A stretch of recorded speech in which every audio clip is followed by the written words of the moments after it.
Halo, selamat pagi pemirsa, apa kabar Anda hari ini? Senang sekali kami dapat menjumpai Anda dalam Berita Papua. Saya Yuni Rumbarat bersama tim redaksi telah menyiapkan sejumlah berita menarik dan aktual untuk Anda. Berikut 3 berita utama kami.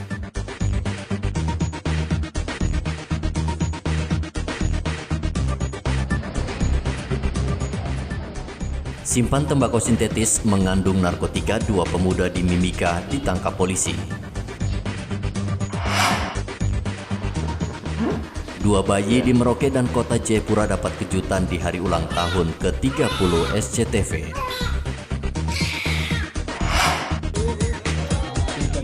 Cek penerapan protokol kesehatan Satgas COVID-19, sidak di Pantai Hamadi dan Pantai Holtekam.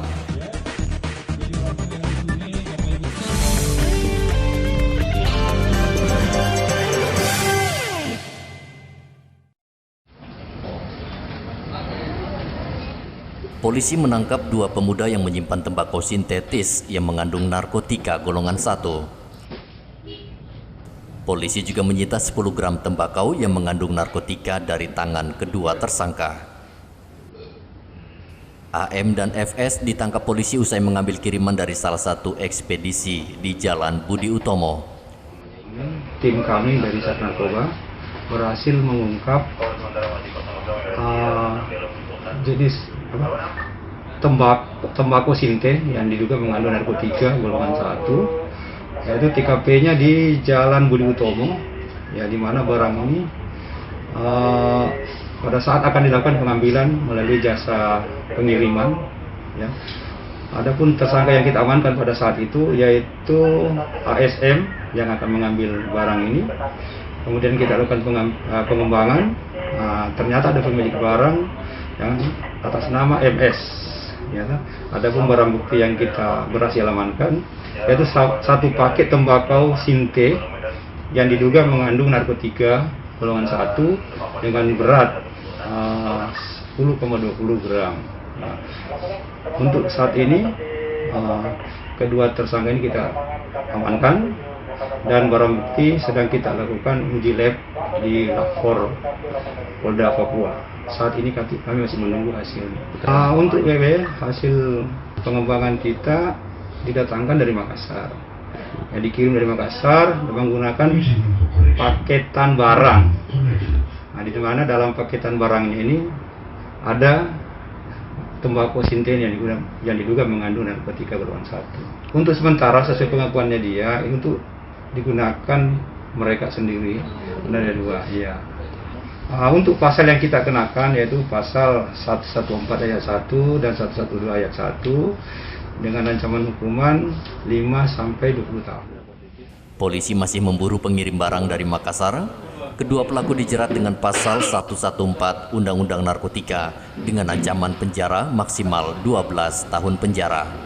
Igobat Memolin melaporkan dari Mimika, Papua. Saya coba dulu tuh.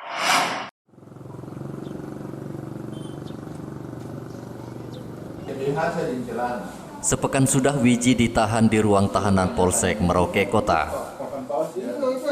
Fajar terpaksa melaporkan Wiji ke polisi karena merasa ditipu. Dugaan penipuan terjadi pada 10 Agustus lalu.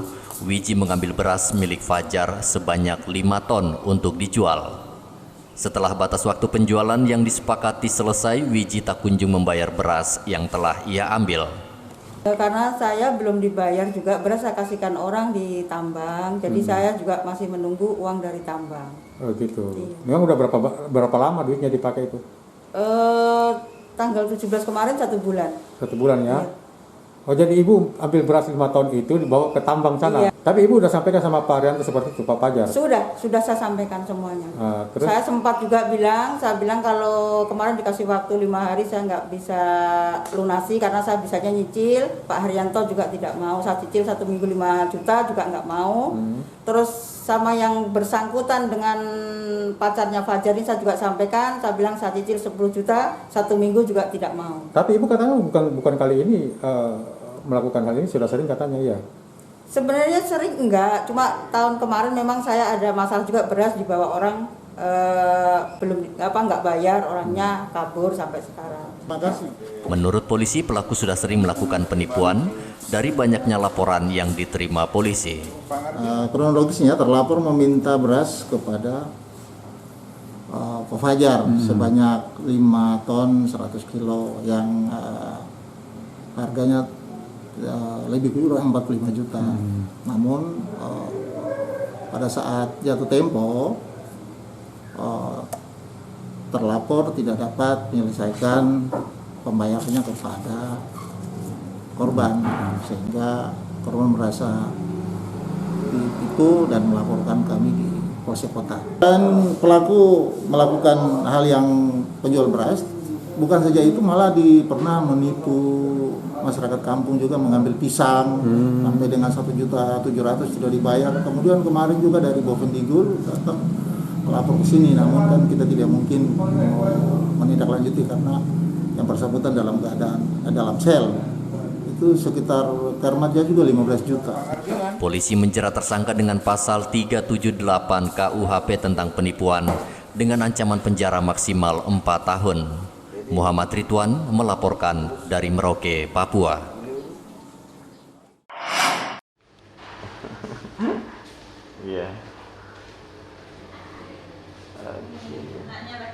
Merayakan HUT ke-30 Surya Citra Televisi atau yang dikenal dengan nama SCTV memberikan kejutan bagi ibu yang melahirkan melalui program Baby Born. Program Baby Born yang digelar tiap tahun itu menyambangi wilayah paling timur Indonesia, yaitu Merauke dan Jayapura. Tepat pukul 00:06 waktu setempat, anak keempat pasangan Ferry dan Ila Sari Laili lahir secara normal di Rumah Sakit Bunda Pengharapan, Merauke.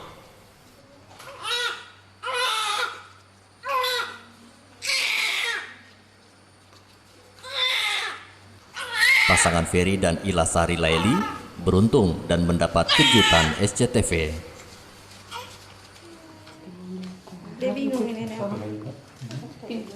Selain biaya persalinan 5 juta rupiah, sang ibu juga mendapat 4 paket besar perlengkapan bayi dari sejumlah sponsor. Bayi yang diberi nama Citra lahir dengan berat 2,4 kg dan panjang 49 cm. Sangat senang sekali saya karena di saat corona kayak begini saya bisa terbantu. Semua serba susah ya. Semua serba susah ya.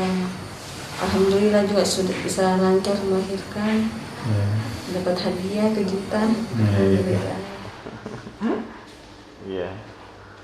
Sementara itu di kota Jayapura, pasangan muda asal Pegunungan Tengah Papua, tepatnya dari Kabupaten Yaukimo, Max Sobohim dan Dermina Silak, menjadi keluarga yang beruntung karena anak pertamanya lahir pada 24 Agustus kemarin. Bayi laki-laki mungil dengan berat 3,9 kg dan panjang 5,3 cm ini hadir ke dunia pada pukul 10 pagi kemarin. Setelah 1 jam mendapat perawatan bidan Rumah Sakit Katolik Dian Harapan Jayapura, bayi yang dinamakan Surya Sobohim ini langsung dibawa ke dalam ruangan ibunya. Meski tak didampingi suaminya karena sedang bekerja di Yaukimo, kebahagiaan dan keceriaan Dermina tidak pudar karena dirinya ditemani sejumlah dokter, bidan, suster, dan manajemen rumah sakit, sehingga ruangan yang awalnya sepi menjadi ramai.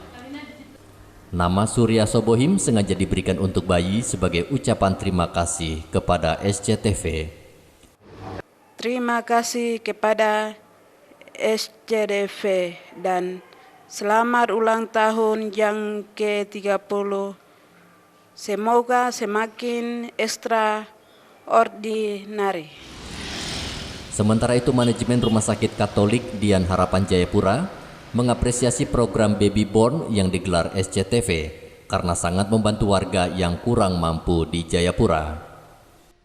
Kita sekarang berada di lingkungan layanan kesehatan Rumah Sakit Dian Harapan di Jayapura, yang sebagian besar kami menerima pasien-pasien dengan layanan kesehatan, termasuk di dalamnya adalah untuk pasien-pasien yang akan melahirkan. Untuk fasilitas di rumah sakit, kami untuk pasien mulai dari kelas 3 sampai kelas VIP, kami juga ada untuk pasien-pasien yang akan melahirkan. Untuk pertanggungannya, kami juga melayani pasien secara umum, baik itu BPJS, asuransi, ataupun pasien dengan tagihan umum, termasuk juga untuk pasien-pasien orang asli Papua, kami ada fasilitas itu KPS, yaitu Kartu Papua Sehat. Itu yang sampai dengan saat ini Rumah Sakit Dian Harapan terus memberikan kontribusinya untuk pelayanan kesehatan di tanah Papua pada umumnya dan khususnya di kota Jayapura. Semoga kehadiran Rumah Sakit Dian Harapan bisa menjadi pilihan alternatif yang terbaik untuk masyarakat yang ada di kota Jayapura. Untuk SCTV, kami ucapkan selamat hari ulang tahun yang ke-30. Semoga tetap jaya, berita-beritanya tetap menarik, tetap independen, dan yang paling utama bisa selalu memberikan berkat untuk masyarakat di seluruh tanah air Indonesia. Dalam program kejutan Baby Born ini, SCTV memberikan uang tunai sebesar 5 juta rupiah kepada keluarga Bapak Max Sobohim. Sementara itu sponsor lainnya seperti Kaladin Baby, Dialogues Baby, Velvet Junior, dan Mama Choice selaku sponsor yang memberikan bingkisan perlengkapan bayi.